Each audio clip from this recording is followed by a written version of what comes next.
दोस्तों, विषमबाहु त्रिभुज का क्षेत्रफल निकालना सीखेंगे।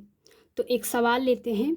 उस विषमबाहु त्रिभुज का क्षेत्रफल निकालें जिसकी भुजाएं क्रमशः 10 सेंटीमीटर, 6 सेंटीमीटर और 8 सेंटीमीटर हैं।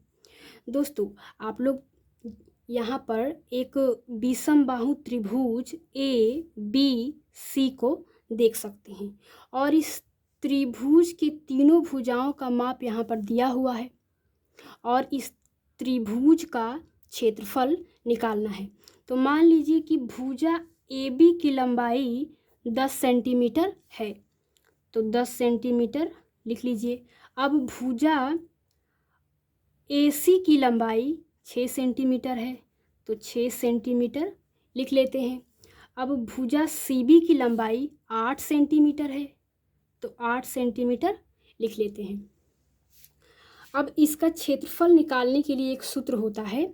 विषमबाहु त्रिभुज का क्षेत्रफल बराबर, ये एक सूत्र होता है, root S into S minus A, फिर से into S minus B into S minus C।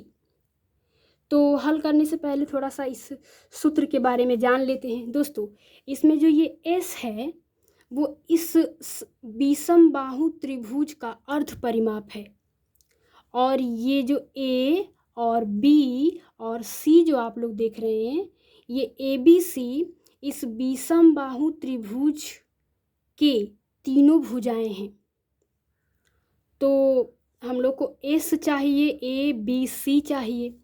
तो सबसे पहले हम लोग इसका अर्ध परिमाप यानी S निकाल लेते हैं। तो इसका S निकालने के लिए यहाँ पर अर्ध परिमाप यानी S बराबर A plus B plus C बट्टा में 2। दोस्तों, A plus B plus C जो है इस त्रिभुज का परिमाप है और जो कि इसका अर्ध परिमाप S निकालना है, तो इसको 2 से भाग कर दिया गया है, इसी से S निकलेगा। तो इसको निकालने के लिए हम लोग को ABC चाहिए। तो मान लीजिए कि इस 10 को हम लोग A मान लेते हैं, A बराबर 10 सेंटीमीटर और B बराबर यहाँ पर B बराबर 6 सेंटीमीटर और C बराबर 8 सेंटीमीटर मान लेते हैं। तो अब A चाहिए, तो A को, इस 10 को हम लोगों ने A माना है तो 10 रख दीजिए, फिर प्लस, फिर B, तो B इस 6 को माने हैं तो इस 6, फिर प्लस, फिर C इस 8 को माने हैं तो 8 रख दीजिए, फिर बट्टा में 2 लगा दीजिए, फिर इसको जोड़ दीजिए, 10 और 6 16 और 16 और 8 24, फिर बट्टा 2। अब ये कटने वाला है तो काट दीजिए, फिर आ जाएगा 12 सेंटीमीटर, यानी 12 सेंटीमीटर इस त्रिभुज का अर्ध परिमाप S निकल आया, 12 सेंटीमीटर। ठीक, अब यहाँ पे आते हैं।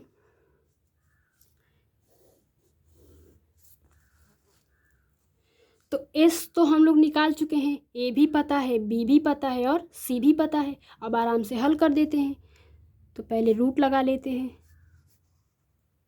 तो S हम लोग क्या निकाले हैं, ये अर्ध परिमाप 12 सेंटीमीटर, तो 12 रख देंगे, फिर ऐसे कर देंगे, फिर से S, तो फिर 12 सेंटीमीटर माइनस माइनस, और A किसको माने हैं, इस 10 सेंटीमीटर को, तो 10, फिर गुणा है तो गुणा लगा दीजिए, फिर से S, तो फिर 12 माइनस, फिर B किसको माने हैं, इस 6 सेंटीमीटर को, तो माइनस 6, अब फिर गुणा है तो गुणा लगा दीजिए, फिर S है तो S तो 12 हम लोग को पता ही है, फिर माइनस, तो माइनस C इस 8 को माने हैं तो माइनस 8, ऐसे कर दीजिए।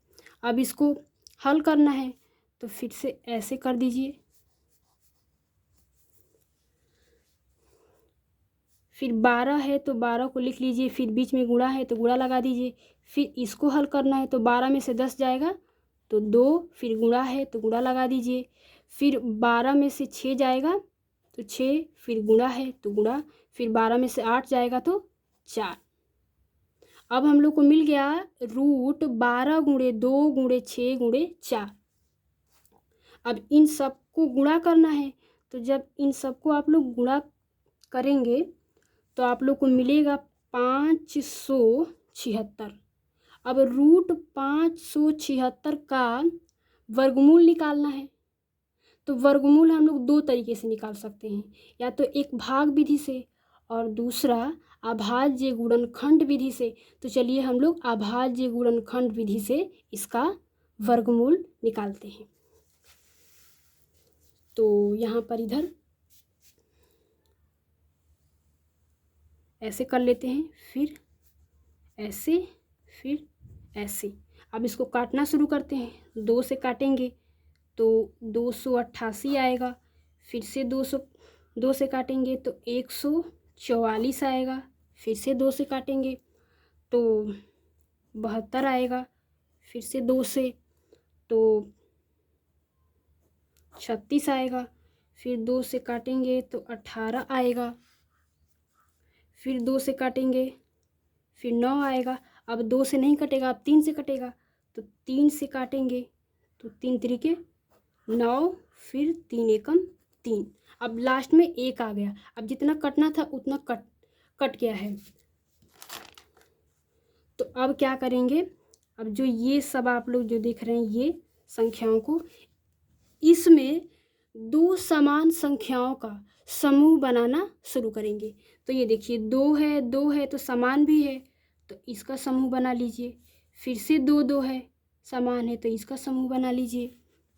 फिर से 2 है, समान है तो इसको समूह बना लीजिए। अब 3 है तो इसका समूह बना लीजिए। ठीक, अब एक समूह ए मिल गया, एक समूह ये मिल गया, फिर एक समूह ये मिल गया, फिर एक समूह ये मिल गया। अब इन सभी में से एक एक संख्या को निकालेंगे। तो ऐसे करेंगे, इसमें से 1 2 ऐसे निकालेंगे तो 2 मिलेगा। फिर इसमें से 1 2 निकालेंगे तो फिर गुणा में 2 मिलेगा, और जितना निकालेंगे गुणे के रूप में यहाँ पर लिखते जाएंगे। फिर इसमें से 1 2 निकालेंगे तो फिर गुणे में 2, फिर इसमें से 1 3 निकालेंगे तो फिर गुणे में 3। अब हो गया। अब इस 2 गुणे 2 गुणे 2 गुणे 3 को गुणा करके जो लिखेंगे वही होगा आंसर। तो जब गुणा करेंगे तो 2 दूना 4, 4 दूनी 8, 8 त्रिक 24, यानी 24 सेंटीमीटर स्क्वायर। 24 सेंटीमीटर, जब इसका हम लोग वर्गमूल निकाले हैं तो 24 सेंटीमीटर स्क्वायर आया है। तो यही 24 सेंटीमीटर स्क्वायर इस विषम बाहु त्रिभुज ABC का क्षेत्रफल है। तो यही हो जाएगा आपका आंसर।